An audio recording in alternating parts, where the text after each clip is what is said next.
What is up, fellow bench warmers? Welcome to another playoff edition of your daily Fantasy Quickie.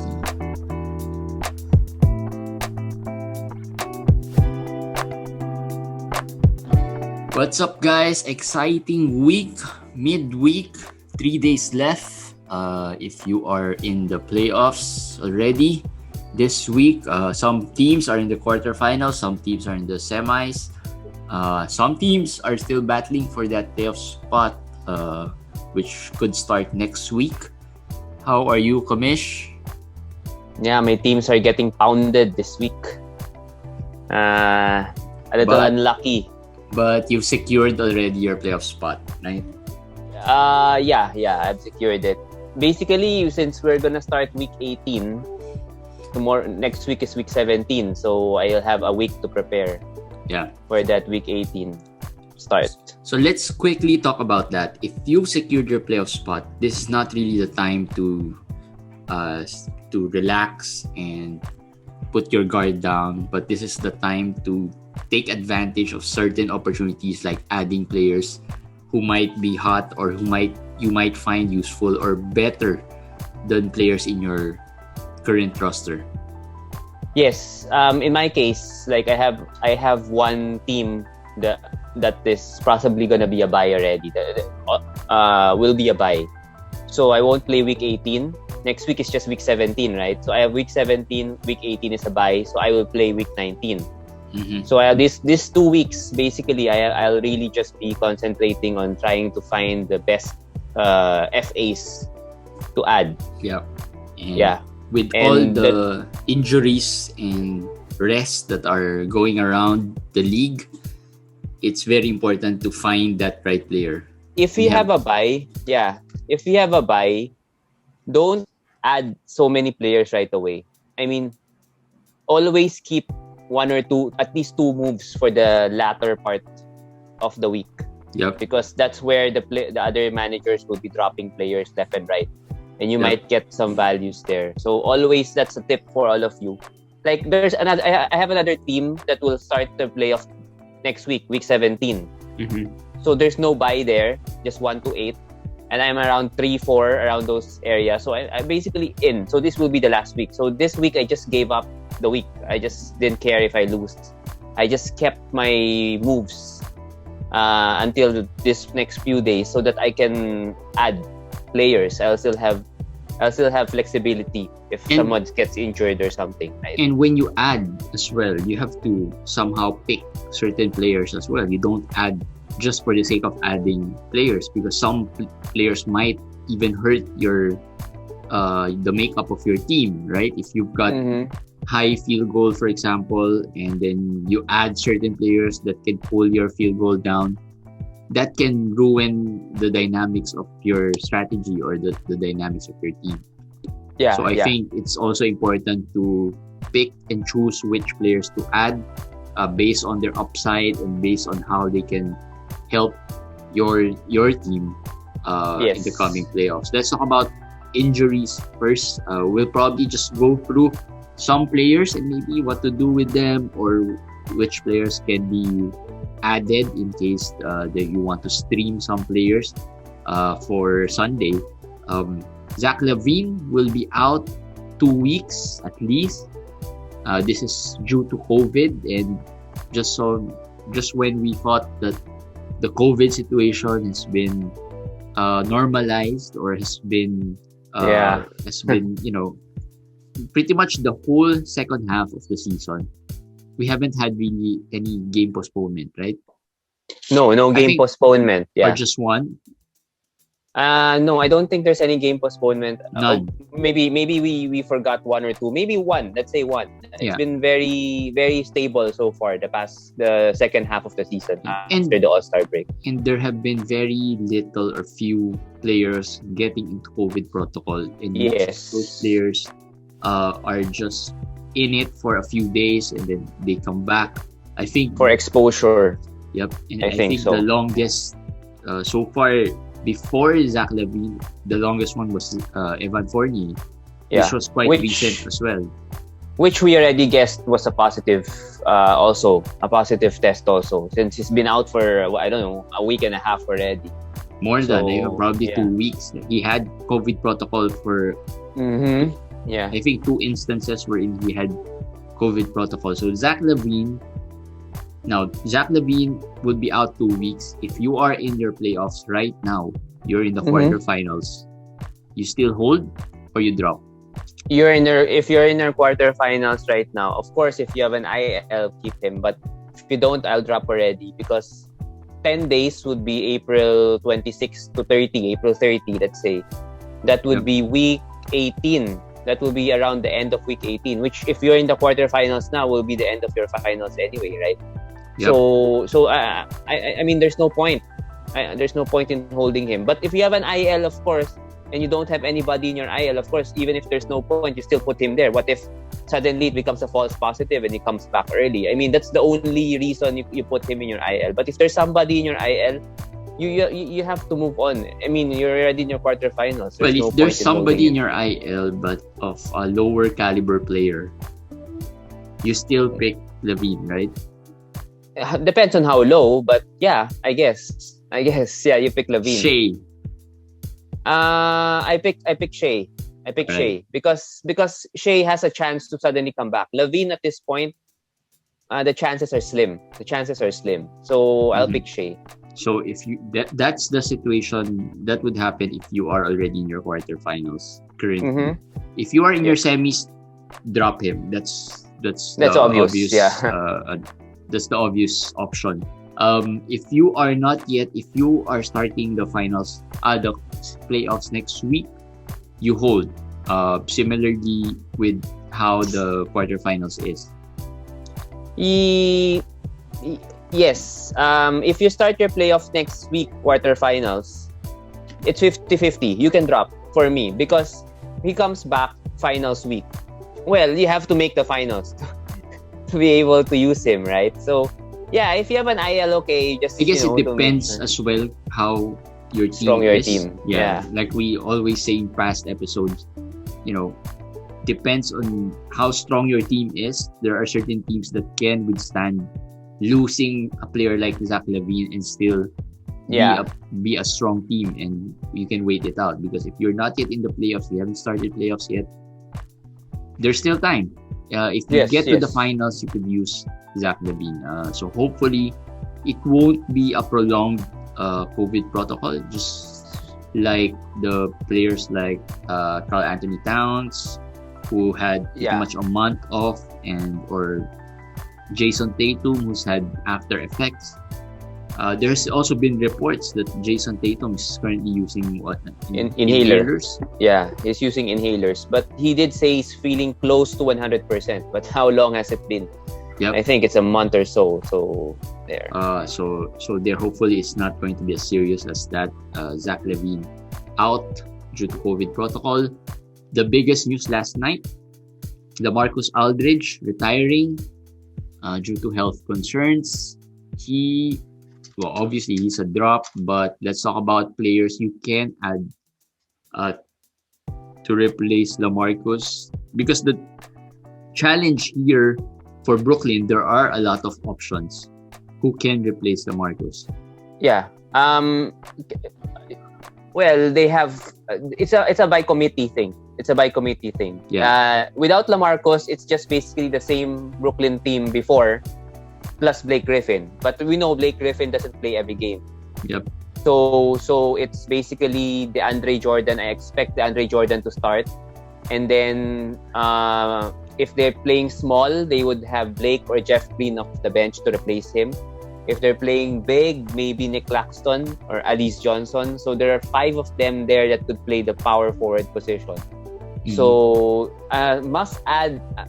I speculated on DeAndre Jordan more because he has played well the past few games. Mm-hmm. But Lamarcus has been out. Although it was matchup based, they needed a big man. Yep. So what I expect is DeAndre would be good in some matchups and would be sort of not good in some matchups. So you have to just see the matchups as you go along. So of all the options here, DeAndre Jordan is probably the better option among all the bigs. Yeah. For me, the Andre Jordan is the best option among the bigs. Okay. So if you are it's Blake. Actually, it's Blake Griffin. But I know it's Jeremy's favorite. Yeah, but he doesn't play in every game. So, but guys, Jeremy has been very good with his favorites.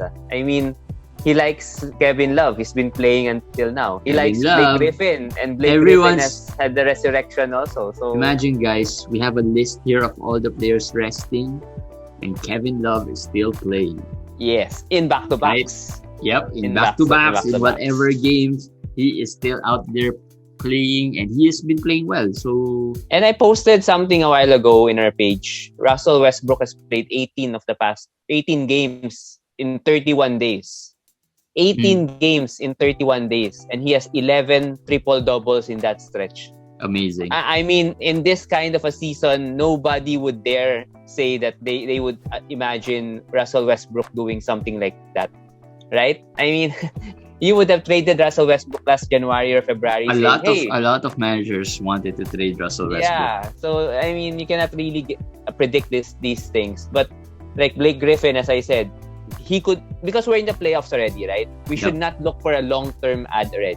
Yep. If Blake Griffin is there and he's gonna play, I think he has value because he's playing well. Mm-hmm. In the games he's playing well, so you can stream him. But when you stream him, you have to remember you have to drop him right away after, because he's not going to play every game. Again, in the playoffs, you have to be smart with your moves. Sometimes it would really get difficult because you can overanalyze. Like I do some overanalyzing at times. I've been asking Komish about certain players, if I should add them, if I need these stats. And if you're in the playoffs, it's pretty much stats based. You don't look at who's the best player, but really the best player that can help your team win that week, and not necessarily the best player in the group, right? And the best schedule, actually. Sometimes if you have only one move, this player will play tomorrow very well. But then he doesn't have a game anymore. And then there's another player that you're going to choose, and that he has a game tomorrow and then another game after. It's 2 versus 1. Yep. So you have to consider all those things also. You cannot just look at the schedule for tomorrow. You have to look at the schedule after tomorrow also. Yep. So that's one thing you guys have to do. And you take it a day at a time. Right? A day at a time. Because if you add now, you're not sure if you use up all your ads middle of the week. You don't even know if you're gonna be leading or trailing by the end of the week. So you might need that one ad at the end of the week. Yes. Right? To make sure that you can catch up.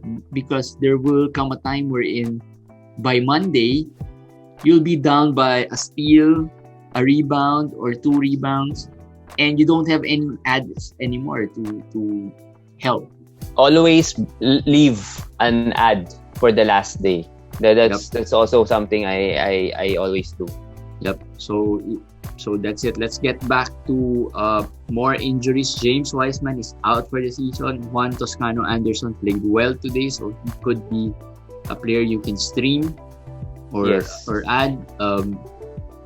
Kawhi Leonard is still game time decision tomorrow. I think he's still questionable tomorrow. Still questionable. If I am guessing, it's a marquee matchup against Philadelphia.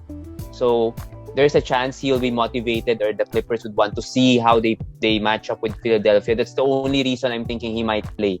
But from the looks of the injury, it seems like they want to be very, very cautious, and I'm leaning towards that he won't play. So that's what I'm guessing. And even if it's a matchup base that they want to see, they've been winning as well, and they've been pulling away from that. I think they've been pulling away from the 4th seed in the West. So I think they really don't have any incentive to rush Kawhi Leonard at this point. Devonte Graham is out officially with an injury, so that's going to be a big blow. Although again, he's not as big of a blow if Kawhi Leonard doesn't play, but still, he gives you right now. Devonte has been playing a little better, I guess. His field goals percentages were a little better than before. Yeah. But the assists have really gone out. No, His assists have really gone down. I think we have to talk about Charlotte for a while. With Graham out, Brad Wanamaker is also questionable. I think he's not gonna play also. We know LaMelo, Gordon Hayward, as you said, out. So PJ Washington is doubtful. I don't think he's gonna play. So if you have Miles Bridges, he's gonna be very good tomorrow. He should be very good tomorrow. Of course, if someone dropped Jalen McDaniels, if only, I know he's probably not in the waiver wire. He's probably the hottest player in the waiver wire. He shouldn't be there. But right now, there's nobody else. Terry Rozier, Miles Bridges, and Jalen McDaniels would be carrying most of the load. That's it. Yep. Now, if you want a streamer from Charlotte, Cody Martin has to be the guy because he's gonna play. I assume he's gonna be converted into a shooting guard and start with Terry Rozier if Brad Wanamaker doesn't play. And the rest of the players, I don't think they're. It's hard to predict already. The Grant Rylers, the other players. Cody Zeller. Well, Cody Zeller is okay. Yeah, Cody Zeller, Bismack Biyombo. The players who actually get into the rotation, I think all of them, even Caleb Martin, would have value. But the ones who are that 11, 12, 13, 14, two-way players, those kinds of players, yeah, someone will step up tomorrow. But good luck guessing who among them will do so. Yep. So I'm only comfortable with the Martin twins right now. All right, so Martin twins, Zeller, and maybe Biyombo you could add depending on the need. Yes, correct. Right, if you need blocks, you probably won't add any of the Martin twins, right? If you need blocks, you'll probably add Biyombo. So, or if you need a better field goal percentage, you probably would go Biyombo or Cody Zeller, right? So pick the right player to add and not just the best option you have. All right. Tobias Harris is also questionable to play tomorrow. Another big blow. Hopefully he plays. We've been talking about his durability. I think he won't play. Yeah, well, I have a hunch as well that he won't play tomorrow because he was held out during the last part of the game the other day. And I hope he doesn't play. Because I don't want it to be like a Jamal. No, but I don't want it to be like a Jamal Murray situation because it could easily be another catastrophic injury. So it's better for him to just rest it out, in my opinion. True. Right. Other players who are not injured but are resting, Jeremy Grant. Well, he has some injury, some type of injury, but he came back the other game, so we'll take this as a rest. Mason Plumlee, Detroit would be a haven for a free agent because pretty much their starting five won't be in. Jeremy Grant, Mason Plumlee, Wayne Ellington, Corey Joseph, all out. Who's left? Sadiq Bey, player who is being dropped in a lot of leagues. Sadiq Bey, Killian Hayes could have some value. Killian Hayes, Sadiq Bey, of course, Isaiah Stewart, Josh Jackson, Hamido Diallo, those guys will be playing very well. But I just want to go back to Sadiq Bey. People, I hope you listened. He should not have been dropped. These things that the Pistons are doing will be what they're going to be doing the rest of the season. Yep. So I don't know what you do with Jeremy Grant, to be honest. If you're in your quarterfinals or semis or whatever, and you're frustrated already and just want to drop him already, I'm okay with it. But we did warn you about this, right? Just to let you know, all the teams that I have Jeremy Grant in, I have been eliminated already. So I will have to deal with Jeremy Grant, I guess. I have 3 teams. One team I have an outside chance, but I don't expect much as well on that team. Toronto is another team who will rest a bunch of their interesting players. Team. OG Anunoby, Pascal Siakam, Kyle Lowry. If you have Matt Flynn, one of our Malachi Flynn. Malachi Flynn. I would suggest do not drop him yet, even with Fred VanVleet coming, because of the Kyle Lowry situation. Kyle Lowry has been cleared, played 1 game, and had a 3-day rest. since Three that, or game 3 game rest. rest since that 1 game he played. I do not. I have said don't drop Malachi Flynn, and I even used my waiver, the number 4 or 5 waiver priority on him because of this situation. I don't know if Lowry. I did say when he got injured that it might be the last game of Lowry. Remember, you were talking about it, and then he came back, and we said, okay. Apparently, they just want him to have a better last game in the Toronto So uniform. you think this is the last game of Lowry? That was the there's last no game reason. of Lowry. Yeah, there's no reason for him to come back. If he doesn't play for 3 games, why would he suddenly play for the next game if it's just rest? Yep, right? That's actually a lot of. I've seen a lot of tweets, a lot of people in the groups questioning that or asking that. Yeah, right. It's a weird situation because he played, and then usually when you rest, it's about a game or 2. Yeah. But he's been out 3 games and all due to rest, no injuries. Jeremy Grant rested for a while because they said there was an injury. Yep. This one is purely rest. So if you're purely rest, even the worst tankers allow their players to come back for a game and then rest, a game and then rest, and a game. Like Blake Griffin. But Lowry hasn't played for 3 games, so without an injury supposedly. So I don't think you will see him back. Now Bembry is also out. Yep, Bembry's out. So pretty much the whole starting 5 is out except for Boucher. So Boucher, Birch, Flynn, Kyle Lowry, Fred VanVleet, those would be the players who would be performing well. So Kem Birch is a must add, as I said. Malachi Flynn is a must add. Now aside from those 2, there's no other ads there. Yuta Watanabe, those guys, don't trust them. I don't trust them. But it's clearly a tanking situation now for Toronto. And so if you own Fred VanVleet though, I own Fred VanVleet and I'm a bit worried about what Toronto is doing. Next week they just have 2 games. Thankfully it's not yet the playoffs for one of the teams I own Fred VanVleet in. But I don't expect him to play both those games. I don't expect him to play all the games even if he's healthy. That's my concern about Fred VanVleet. What one thing I could say is maybe Toronto alternates Fred VanVleet and Kyle Lowry. Maybe. Because they cannot not play Fred VanVleet tomorrow, as we said yesterday, because of the suspension. So they had to play him. So the possible thing is the next game, he's the one who's going to be rested and Kyle Lowry will be the one who's going to play. So that is possible. If that is the case, then they'll have a 1-game week next week. Yep. Because they just alternate. And then the 5-game weeks on the week after will probably just be 2 games, 3 games for them. Yep. So don't be over blinded by the 5-game week on week 18 for Toronto. You might not get there.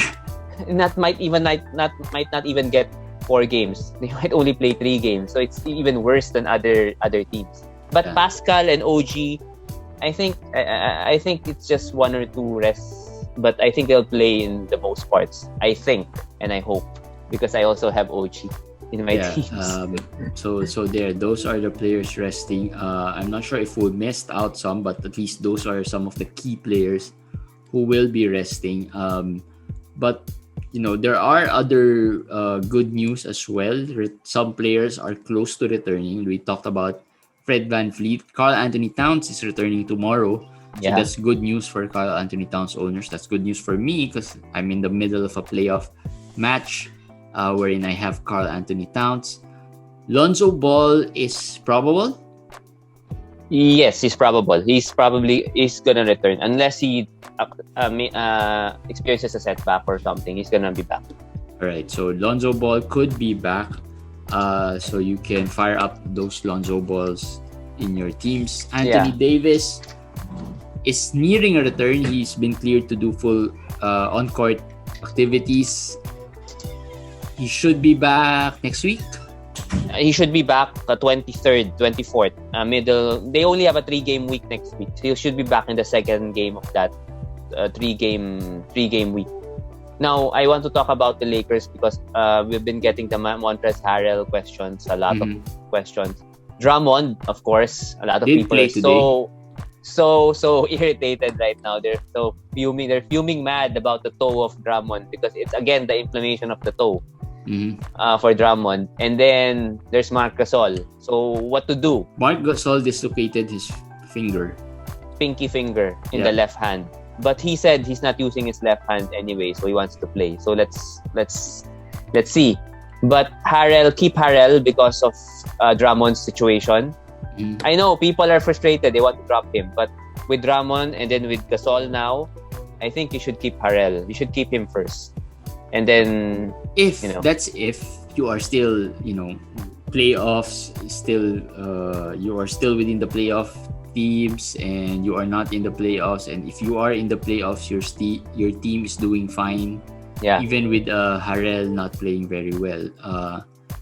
But again, if your team is desperate for the counting stats or whatever stats you need from a certain player, you'll have to do a quick check to see if you really should drop a player like Harrell who's not performing at this point. Yeah. Right. So those are the players returning in the next few weeks, or at least in the next week or in the next few games. Waiver wire special, we have Tristan Thompson.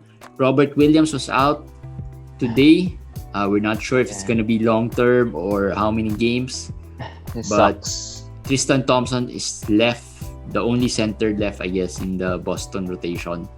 Yes. And he is serviceable when he starts. And even if he doesn't start, he is serviceable. He had an almost double-double a while ago. I was averaging 8 and 8, even with Tristan, with Robert Williams starting. So he should be good. He should be added. He should be. I was able to add him still in 2 to 3 of my leagues, so he should be available in some of your waiver wires.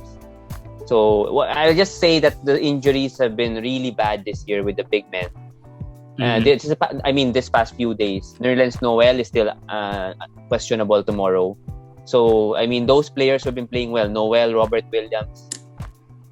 That sucks. So I guess have to roll with it. That's. I don't think, to be honest, I don't think it's a surprise.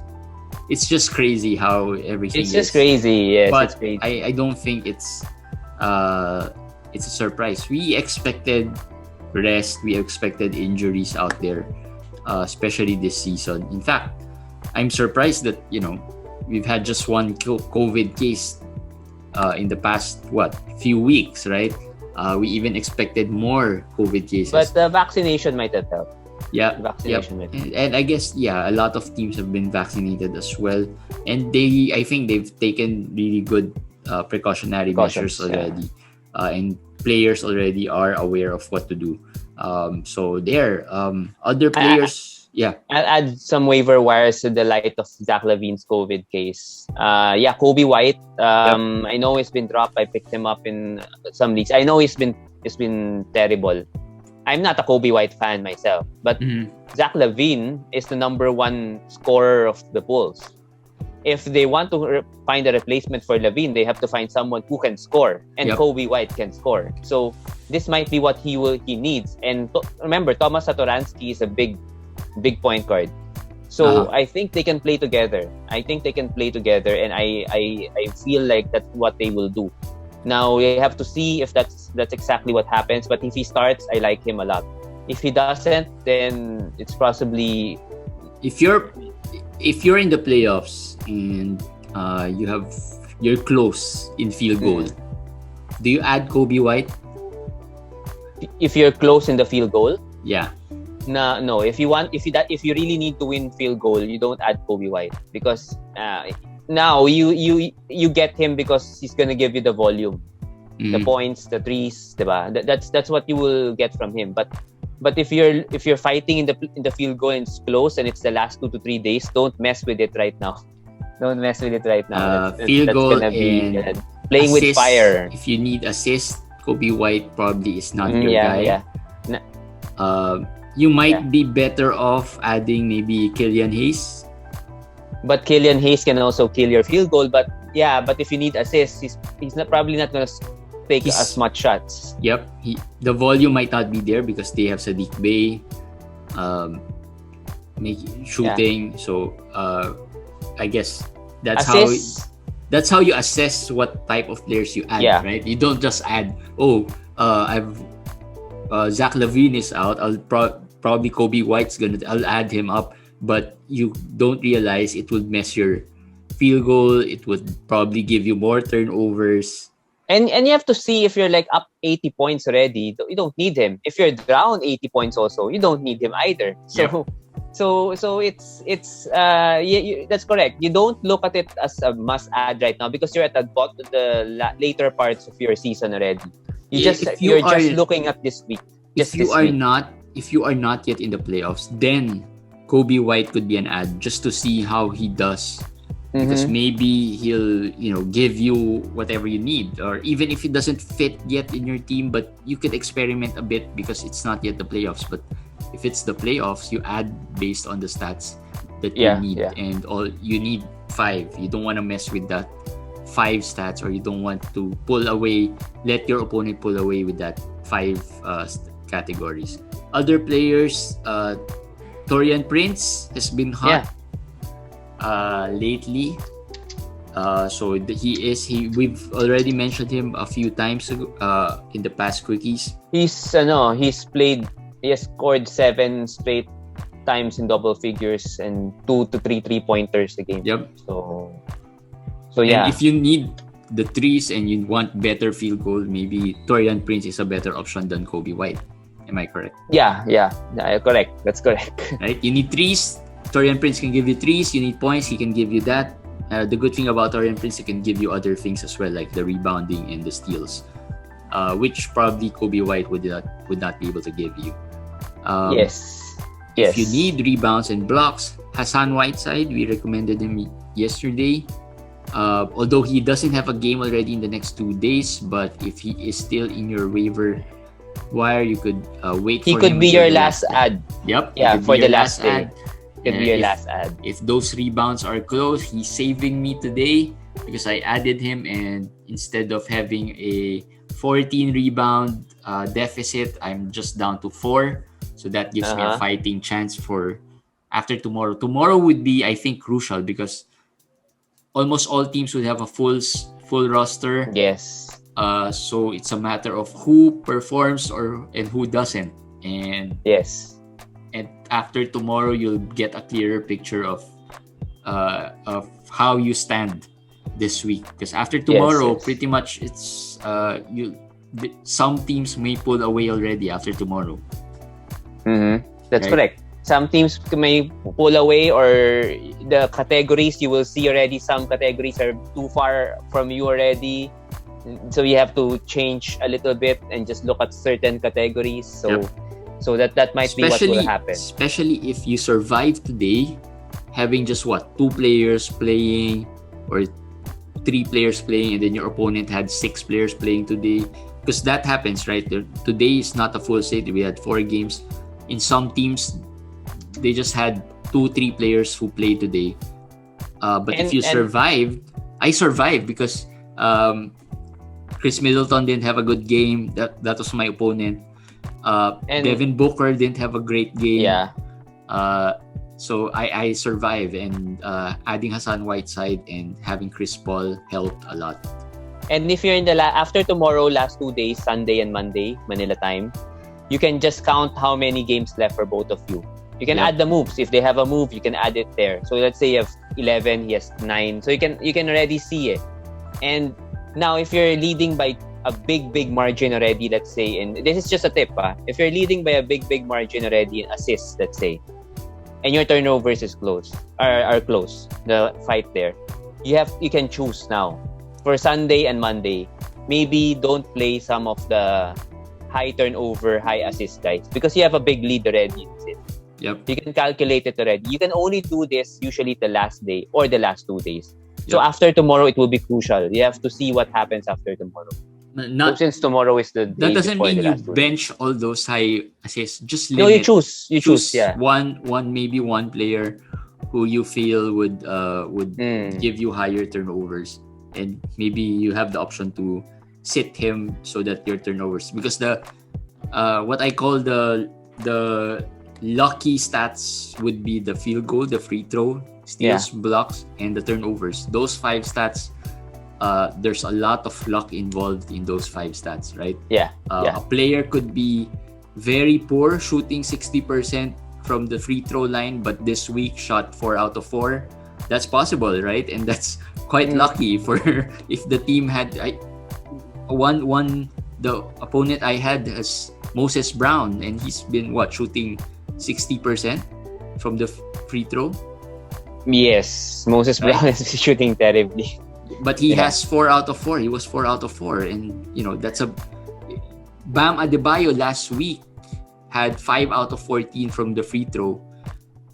Today he hasn't shot much. So that's where the luck is, and I felt that I was really good at free throws. Now I'm losing free throw. So those stats are really about luck as well. So those bottom line is at this point it doesn't matter if you tell me, but I've never lost rebounds. I always win. It doesn't matter. Right now you're down 15 to 20 rebounds. You can say, but I'll fight because it doesn't matter. Last 3 days, if it's too far away already from you, then just move on. Good, look for other categories that you can steal. Yep. That's how it is in fantasy playoffs. You just pick 5. You don't need a 7-2 or an 8-1 or a 6-3. Yeah. You just need 5-4 to win, and that's all you focus on. All right. That's it for our daily fantasy quickie today. Hopefully this helped. We didn't talk about much of the big risers. It's not really about those, but more of, especially in the playoffs, it's more of who to add, how fast you'll be able to add, how fast you'll be able to adapt, and what strategies you'll be able to use. So hopefully we were able to help you in some way or form. All right, we'll see you again tomorrow for another daily fantasy quickie in the playoffs. Good luck, guys. Bye. Bye.